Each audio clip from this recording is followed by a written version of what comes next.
de Jorge Luis Borges, L'immortel.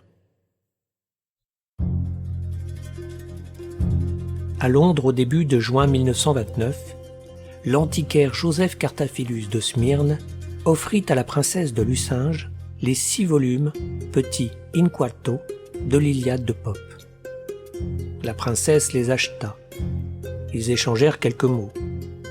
C'était, nous dit-elle, un homme épuisé, terreux, aux yeux gris, à la barbe grise, aux traits singulièrement vagues. Il s'exprimait avec fluidité et ignorance en plusieurs langues. En quelques minutes, il passa du français à l'anglais et de l'anglais à un mélange énigmatique d'espagnol de Salonique et de portugais de Macao. En octobre, la princesse apprit d'un passage du Zeus que Cartaphilus était mort en retournant à Smyrne et qu'on l'avait enterré à l'île d'Ios. Dans le dernier tome de l'Iliade, elle trouva le manuscrit qui suit. L'original est rédigé en un anglais où abondent les latinismes. La version que nous procurons est littérale.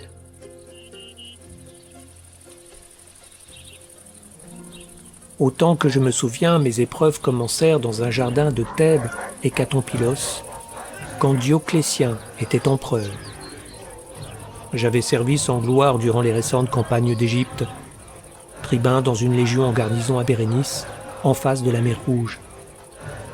La fièvre et la maladie consumèrent beaucoup d'hommes qui, magnanimes, désiraient l'assaut. Les morts furent vaincus, la terre occupée auparavant par les villes rebelles vouées pour l'éternité aux dieux infernaux. Alexandrie défaite implora en vain la miséricorde de César. En moins d'1 an, les légions obtinrent le triomphe, mais moi je parvins à peine à entrevoir le visage de Mars. Cette déception me fit mal et peut-être fut cause que je me suis acharné à découvrir à travers des déserts apeurés et diffus la secrète cité des immortels.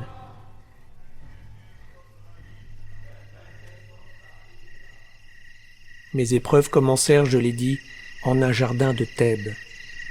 Je ne dormis pas de toute la nuit, car quelque chose combattait dans mon cœur. Je me levais un peu avant l'aube. Mes esclaves dormaient, la lune avait la même couleur que le sable infini. Un cavalier exténué, sanglant, vint de l'Orient. À quelques pas de moi, il glissa de son cheval. D'une voix faible, insatiable, il me demanda en latin le nom du fleuve qui longeait les murs de la ville. Je lui répondis que c'était le fleuve Égypte que les pluies alimentent.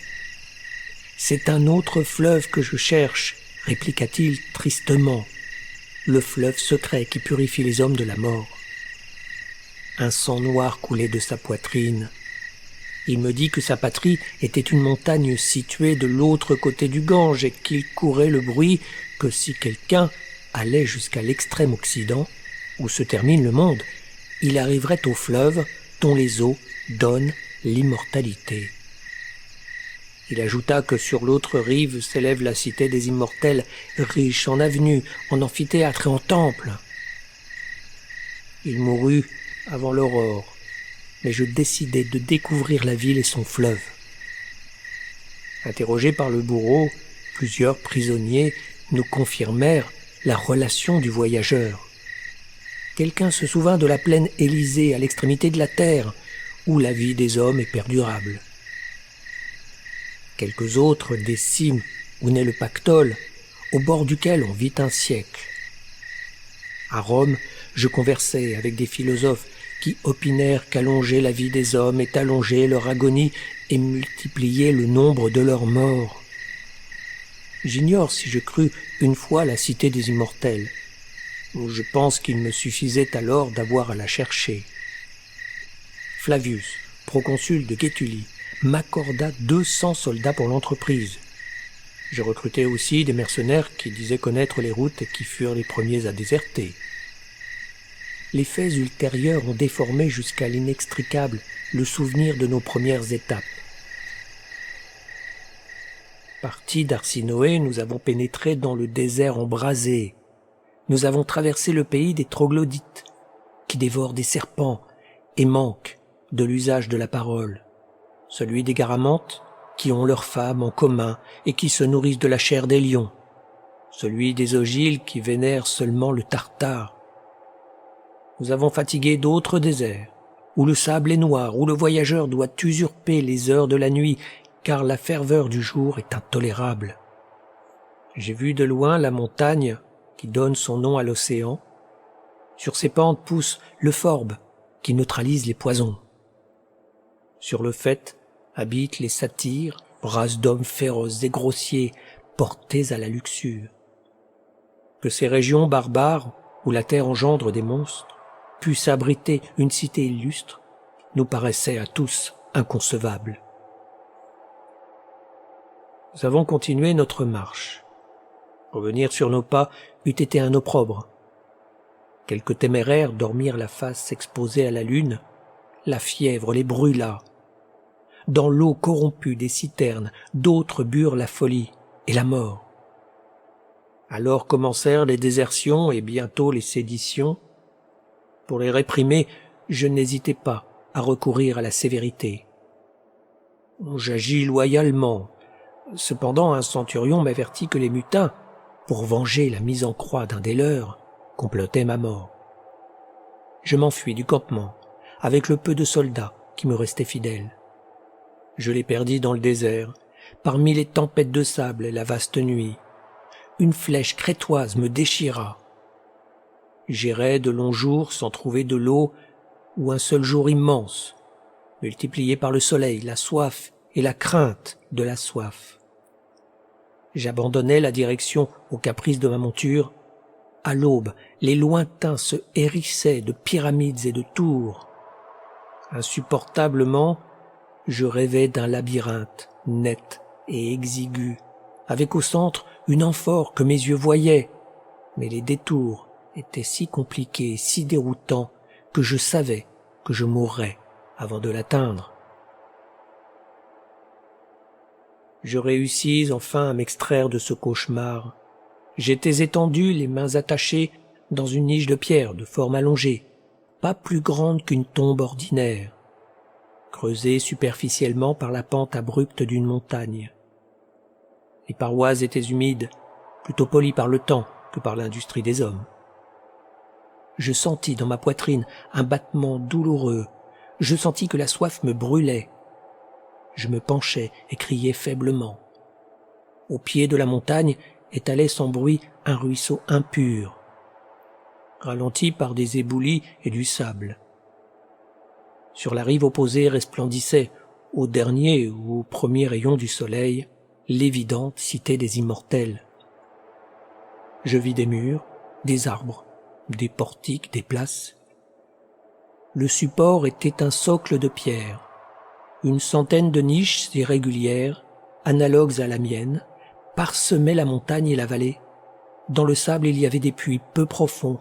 De ces orifices mesquins et des niches émergeaient des hommes à la peau grise, à la barbe négligée, nus.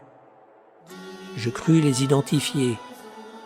Ils appartenaient à la race bestiale des troglodytes, qui infestent le rivage du golfe arabique et les grottes éthiopiennes. Je ne fus pas surpris de constater qu'ils ne parlaient pas et qu'ils dévoraient des serpents.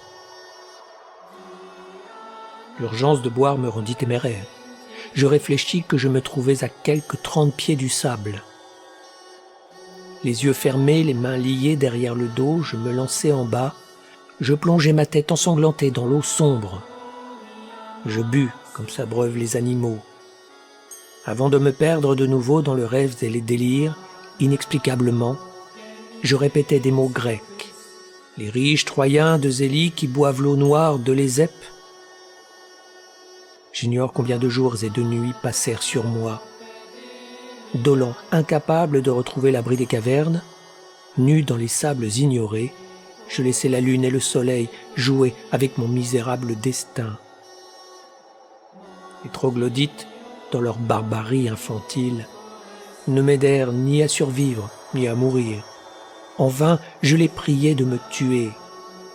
Un jour, avec le tranchant d'un silex, je coupai mes liens. Un autre, je me levai et fus mendié ou volé, moi Marcus Flaminius Rufus, tribun de la Légion romaine, ma première haïssable ration de viande de serpent.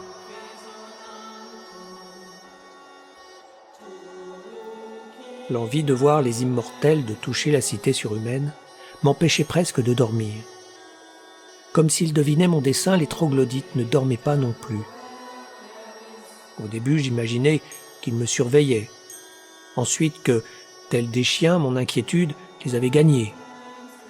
Pour quitter le village barbare, je choisis l'heure la plus publique, la tombée du soir, quand presque tout le monde, sortant des niches et des puits, regarde sans le voir l'Occident. Je priais à haute voix, moins pour appeler la faveur divine que pour intimider la horde par des paroles articulées. Je traversais le ruisseau ralenti par les dunes et me dirigeais vers la cité. 2 ou 3 individus me suivèrent confusément. Ils étaient, comme les autres de la même engeance, de stature médiocre. Ils n'inspiraient pas de peur, mais de la répulsion. Je dus contourner quelques cavernes aux structures imprécises qui me parurent des carrières. Trompé par la grandeur de la cité, je les crus toutes proches. Jusqu'à minuit, je foulais l'ombre noire de ces murs qui, sur le sable jaune, dessinaient des formes d'idoles. Une sorte d'horreur sacrée me retenait. La nouveauté et les déserts sont si abominables à l'homme que je me réjouis de voir un troglodyte m'accompagner jusqu'au bout. Je fermai les yeux et j'attendis sans dormir la lueur du jour. J'ai dit que la cité reposait sur un socle de pierre. Ce socle, qui paraissait une falaise, n'était pas moins escarpé que les murailles mêmes. Et j'y fatiguais mes efforts, aucune irrégularité dans le noir piédestal. Les murs invariables ne semblaient consentir la moindre porte. La force du jour me contraignit à chercher refuge dans une grotte. Au fond, il y avait un puits. Dans le puits, une échelle qui s'évanouissait dans la ténèbre inférieure. Je descendis.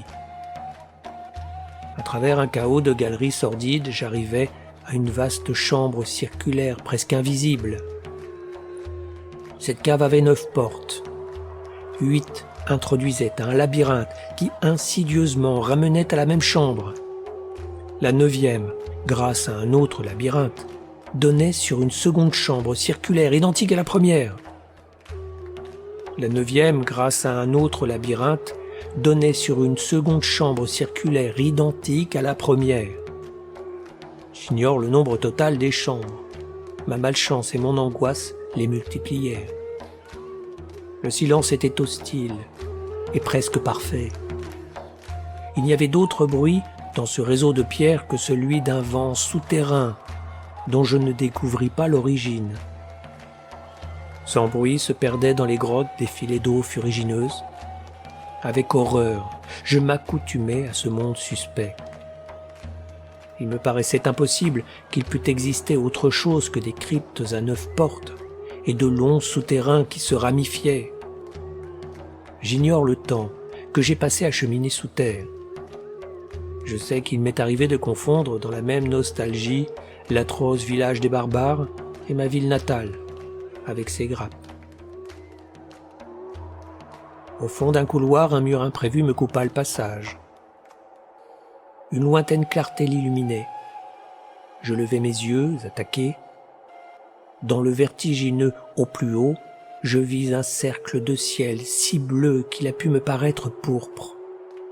Des degrés de métal escaladaient la muraille. La fatigue me faisait m'abandonner, mais je montais, m'arrêtant uniquement pour sangloter sottement de bonheur.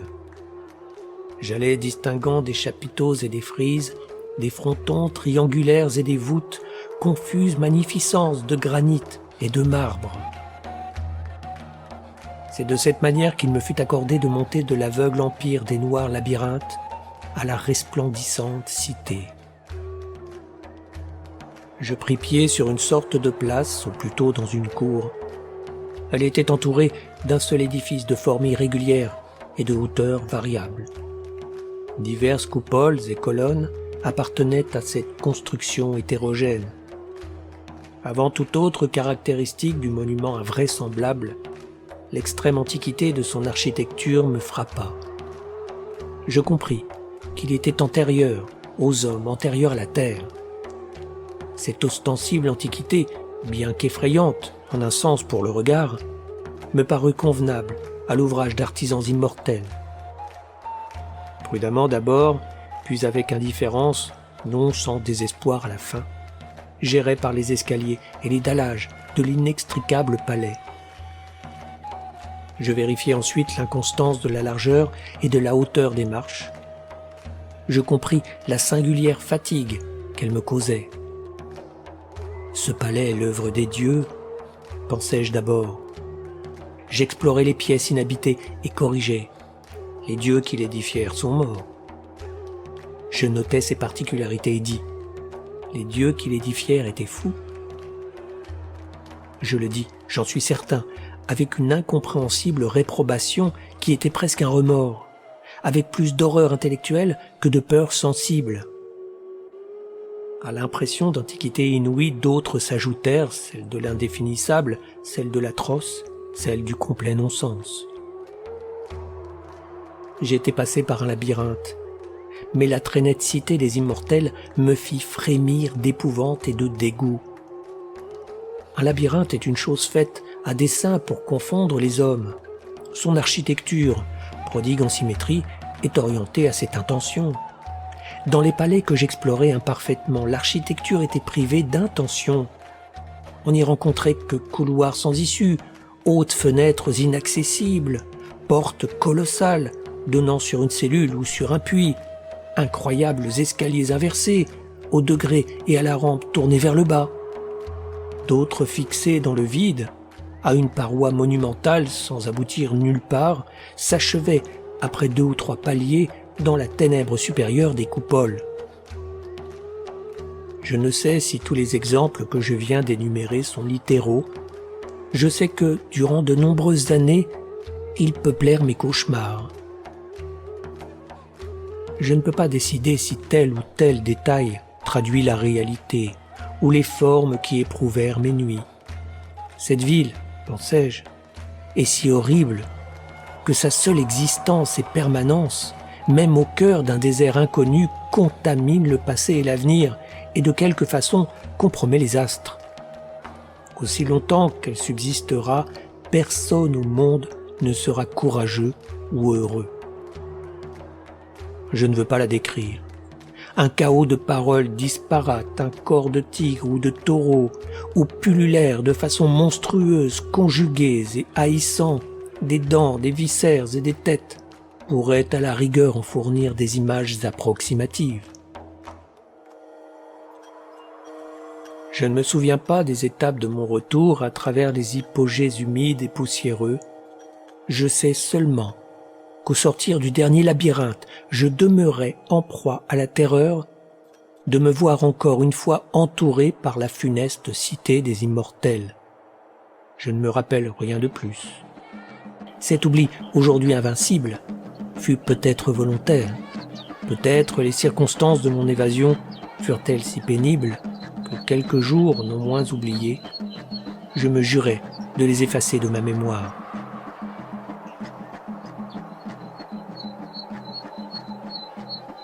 Ceux qui ont lu avec attention le récit de mes épreuves se souviendront qu'un homme de la tribu me suivit comme aurait pu me suivre un chien jusqu'à l'ombre irrégulière des murs.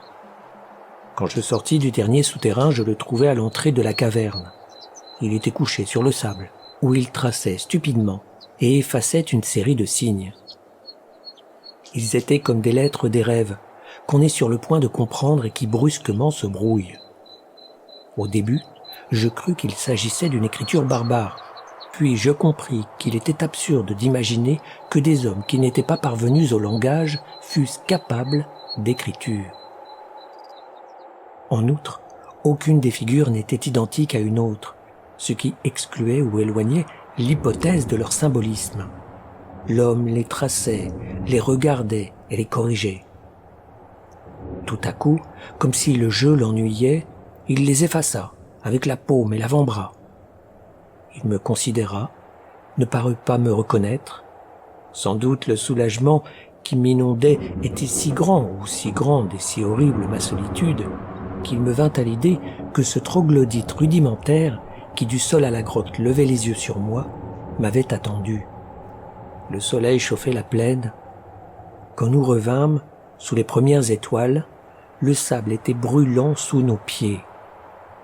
Le troglodyte me précédait. Cette même nuit, j'imaginais de lui enseigner à reconnaître et si possible à répéter tel ou tel mot. Le chien et le cheval, me dis-je, se montrent capables du premier exploit. De nombreux oiseaux, par exemple le rossignol des Césars, du second. Pour stupide que fût l'entendement d'un homme, il serait toujours supérieur à celui d'êtres irrationnels. L'humilité et la misère du troglodyte ressuscitèrent dans ma mémoire l'image d'Argos, le vieux chien moribond de l'Odyssée. Je lui donnai donc ce nom et j'essayai de le lui apprendre. J'échouai, et plus d'une fois. Les ruses, la rigueur et l'obstination se révélèrent également vaines. Immobile, les yeux fixes, il ne paraissait pas entendre les sons que je tentais de lui inculquer. À quelques pas de moi, il semblait extrêmement loin. Étendu sur le sable, comme un petit sphinx de lave écroulé, il laissait tourner sur lui les cieux depuis le crépuscule de l'aube jusqu'à celui du soir. J'estimais impossible qu'il ne comprît pas mon dessein. Je me rappelais que les Éthiopiens sont persuadés que les singes, délibérément, ne parlent pas, pour qu'on ne les oblige pas à travailler. J'attribuais au soupçon ou à la peur le silence d'Argos. De cette hypothèse, je passais à d'autres, non moins extravagantes. Je pensais qu'Argos et moi appartenions à des univers distincts. Je pensais que nos perceptions étaient identiques, mais qu'Argos les combinait de façon différente et construisait avec elles d'autres objets. Je pensais qu'il n'existait peut-être pas d'objet pour lui, mais un va-et-vient continuel et vertigineux d'impressions d'une extrême brièveté. Je pensais à un monde sans mémoire, sans durée. J'examinais la possibilité d'un langage qui ignorerait les substantifs, un langage de verbes impersonnels et d'épithètes indéclinables. Ainsi mouraient les jours, et avec les jours les années. Pourtant quelque chose de pareil au bonheur arriva un matin. Il plut, avec une puissante lenteur. Les nuits du désert peuvent être froides, mais celle-ci avait été un brasier. Je rêvais qu'un fleuve de Thessalie, aux eaux duquel j'avais restitué un poisson d'or, venait me racheter. Sur le sable rouge et la pierre noire, je l'entendais s'approcher. La fraîcheur de l'air et le bruit affairé de la pluie me réveillèrent. Je courus, nu, la recevoir. La nuit tirait à sa fin. Sous les nuages dorés, la tribu aussi heureuse que moi s'offrait à l'averse vivifiante avec une sorte d'extase. On aurait dit des corybantes possédées par le dieu. Argos, les yeux fixés sur le firmament, gémissait. Des ruisseaux lui coulaient sur le visage, non seulement de pluie, je l'appris par la suite, mais de larmes. « Argos !» criai-je. « Argos !» Alors avec étonnement, comme s'il découvrait une chose perdue et oubliée depuis longtemps, Argos bégaya ces mots. « Argos, chien d'Ulysse !» Puis toujours sans me regarder, « Ce chien couché sur le fumier !» Nous accueillons facilement la réalité, peut-être parce que nous soupçonnons que rien n'est réel. Je lui demandai ce qu'il savait de l'Odyssée. L'usage du grec lui était pénible. Je dus répéter ma question. « Très peu, dit-il, moins que le dernier rhapsode. Il y a déjà 1100 ans que je l'ai inventé. » Ce jour-là, tout devint clair pour moi. Les troglodytes étaient les immortels. Le filet d'eau fangeuse, le fleuve que cherchait le cavalier, et quant à la ville dont la renommée s'était étendue au-delà du Gange, il y avait 9 siècles que les immortels l'avaient détruite.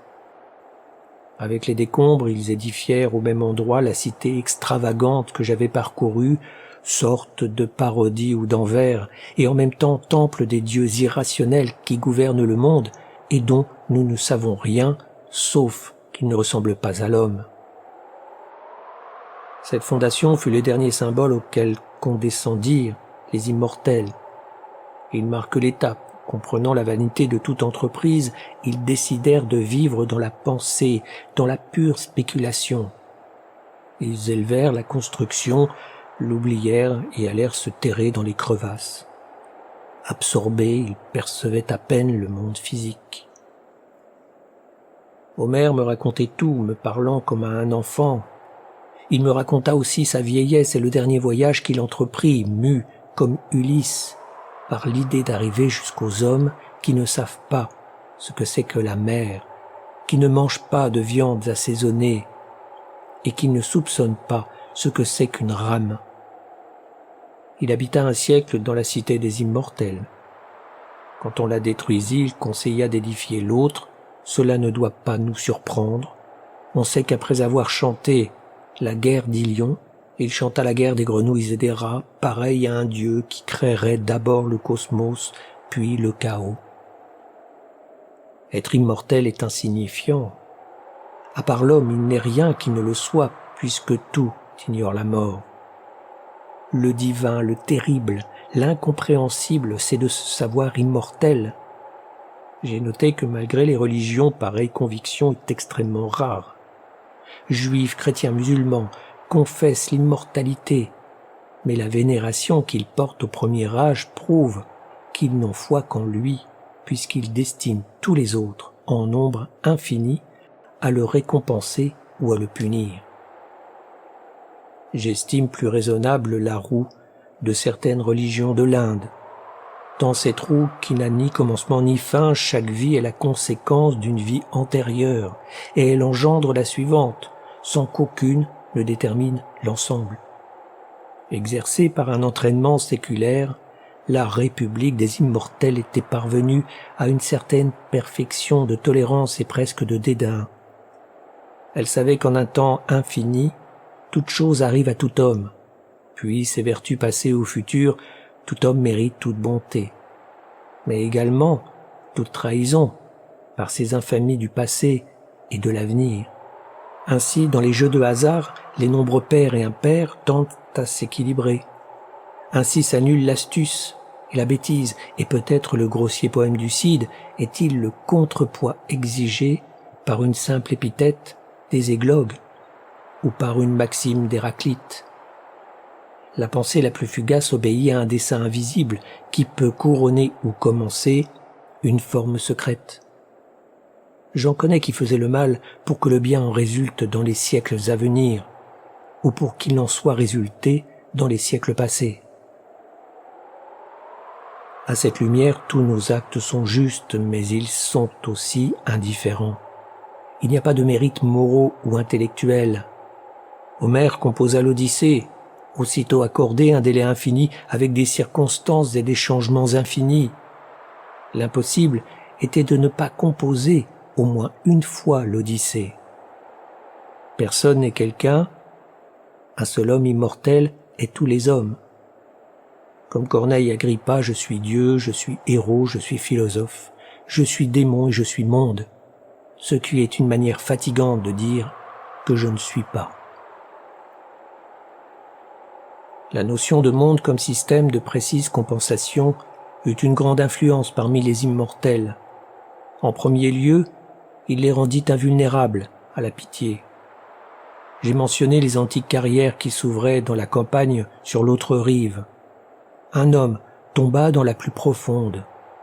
Il ne pouvait se blesser ni mourir, mais la soif le brûlait. 60 années passèrent avant qu'on lui jetât une corde. Le destin personnel n'intéressait pas davantage. Le corps était un docile animal domestique et il suffisait chaque mois de lui faire l'aumône de quelques heures de sommeil, d'un peu d'eau et d'un lambeau de viande. Que personne pourtant ne nous rabaisse au niveau des ascètes. Il n'est pas de plaisir plus complexe que celui de la pensée, et c'est à celui-là que nous nous consacrions. Parfois, une excitation extraordinaire nous restituait au monde physique. Par exemple, ce matin-là, la vieille joie élémentaire de la pluie. Ces rechutes étaient rarissimes. Tous les immortels étaient capables d'une quiétude parfaite. Je me souviens de l'un d'eux que j'avais vu debout. Un oiseau avait fait son nid sur sa poitrine. Parmi les corollaires de la doctrine selon laquelle il n'existe aucune chose qui ne soit pas compensée par une autre, il en est un de très peu d'importance théorique, mais qui nous conduisit, à la fin ou au début du Xe siècle, à nous disperser sur la surface du globe. Il tient en quelques mots. Il existe un fleuve dont les eaux donnent l'immortalité. Il doit donc y avoir quelque part un autre fleuve dont les eaux l'effacent. Le nombre des fleuves n'était pas infini. Un voyageur immortel qui parcourt le monde un jour aura bu à tous. Nous nous proposions de découvrir ce fleuve. La mort ou son allusion rend les hommes précieux et pathétiques. Ils émeuvent par leur condition de fantômes. Chaque acte qu'ils accomplissent peut être le dernier, aucun visage qui ne soit à l'instant de se dissiper comme un visage de songe. Tout chez les mortels a la valeur de l'irrécupérable et de l'aléatoire. Chez les immortels en revanche, chaque acte et chaque pensée est l'écho de ceux qui l'anticipèrent dans le passé ou le fidèle présage de ceux qui, dans l'avenir, le répéteront jusqu'au vertige.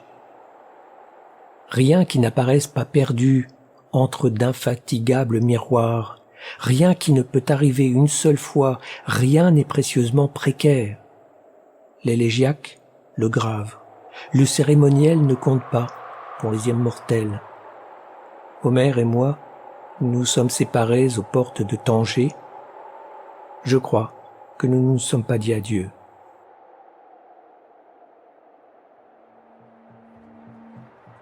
Je parcourus de nombreux royaumes, de nouveaux empires. Au cours de l'automne 1066, je combattis au pont de Stamford. Je ne me souviens pas maintenant si ce fut dans l'armée d'Harold, lequel ne tarda pas à trouver son destin, ou dans celle de l'infortuné Harald Hardrada qui conquit 6 pieds de terre anglaise, ou un peu plus. Au 7e siècle de l'Hégire, dans le faubourg de Bulak, je transcrivis avec une calligraphie posée en une langue que j'ai oubliée, dans un alphabet que j'ignore, les 7 voyages de Sinbad et l'histoire de la cité de bronze. Dans une cour de la prison de Samarcande, j'ai beaucoup joué aux échecs. À Bikanir, j'ai professé l'astrologie, et aussi en Bohême. En 1638, j'étais à Kolozsvár, puis à Leipzig. À Aberdeen, en 1714, je souscrivis aux 6 volumes de l'Iliade de Pope. Je sais que je les fréquentais avec délice. Vers 1729, j'ai discuté l'origine de ce poème avec un professeur de rhétorique nommé, je crois, Giambattista. Ses arguments me parurent irréfutables. Le 4 octobre 1921, le Patna, qui me conduisait à Bombay, dut relâcher dans le port d'Érythrée. Je descendis. Je me souvins d'autres matins très anciens, également face à la mer Rouge, quand j'étais tribun romain, et que la fièvre et la magie et l'inaction consumaient les soldats. Dans les environs, il y avait un ruisseau d'eau claire. J'y bus, poussé par l'habitude. Quand je remontais sur la berge, un arbuste épineux me déchira le dos de la main. La douleur inaccoutumée me parut très vive. Incrédule, taciturne, heureux, je regardais se former une précieuse et lente goutte de sang. Je suis redevenu mortel, me répétais-je, de nouveau je suis pareil aux autres hommes. Cette nuit-là, je dormis jusqu'à l'aube. Au bout d'1 an, j'ai relu ces pages. Je m'assure qu'elles ne trahissent pas la vérité, mais dans les 2 premiers chapitres et même dans quelques paragraphes des suivants, il me semble percevoir quelque chose de faux. C'est peut-être la conséquence de l'abus de détails circonstanciels, procédé que j'ai appris chez les poètes et qui fait tout paraître faux. car pareil détail abonde bien dans la réalité, mais nullement dans la mémoire qu'on en a. Cependant, je crois avoir découvert une raison plus cachée. Je la dirai, peu m'importe qu'on me juge fantastique. L'histoire que j'ai racontée paraît irréelle, parce qu'en elle s'entrelacent les événements arrivés à deux individus distincts. Dans les premiers chapitres, le cavalier veut savoir le nom du fleuve qui baigne les murs de Thèbes, Flaminius Rufus, qui, auparavant, a donné à la ville l'épithète d'Hécatompilos, dit que le fleuve est l'Égypte. Ce n'est pas à lui qu'il convient de s'exprimer ainsi, mais à Homère, qui parle expressément dans l'Iliade de Thèbes Hécatompilos et qui, dans l'Odyssée, par la bouche de Protée et par celle d'Ulysse, dit invariablement Égypte pour Nil. Au second chapitre, le Romain, en buvant l'eau immortelle, prononce des mots grecs. Ces mots sont homériques. On les trouvera à la fin du fameux catalogue des vaisseaux.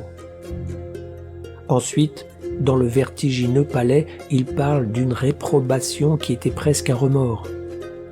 La formule renvoie à Homère, qui avait conçu cette monstruosité. Pareille anomalie m'inquiétèrent. D'autres, d'ordre esthétique, me permirent de découvrir la vérité. Elles sont contenues dans le dernier chapitre. Il y est écrit que je servis sur le pont de Stamford, que je transcrivis à Bulak les voyages de Simbad le marin, et que je souscrivis à Aberdeen à l'Iliade anglaise de Pope. On lit Inter alia. À Bicanir, j'ai professé l'astrologie, et aussi en Bohême. Aucun de ces témoignages n'est inexact, mais il est significatif de les avoir mis en valeur. Le premier paraît le fait d'un homme de guerre, mais on se rend vite compte que l'auteur s'intéresse non pas aux choses de la guerre, mais au destin des hommes. Ceux qui suivent sont plus curieux. Une raison obscure et primitive m'obligea à les relater. Je le fis sachant qu'ils étaient pathétiques. Ils ne le sont pas, dit par le Romain Flaminius Rufus. Ils le sont, dit par Homère. Il est étrange que celui-ci copie au XIIIe siècle les aventures de Simbad, d'un autre Ulysse, et qu'il découvre au détour de plusieurs siècles dans un royaume boréal et dans un langage barbare les formes de son Iliade. Et quant à la phrase qui reproduit le nom de Bicanir, on voit qu'elle est l'œuvre d'un homme de lettres, désireux, comme l'auteur du catalogue des vaisseaux, d'arborer de superbes vocables. Quand s'approche la fin, il ne reste plus d'image du souvenir. Il ne reste plus que des mots. Il n'est pas étrange que le temps ait confondu ceux qui une fois me désignèrent avec ceux qui furent symboles du sort et de l'homme qui m'accompagna tant de siècles. J'ai été Homère, bientôt je serai personne, comme Ulysse. Bientôt, je serai tout le monde. Je serai mort.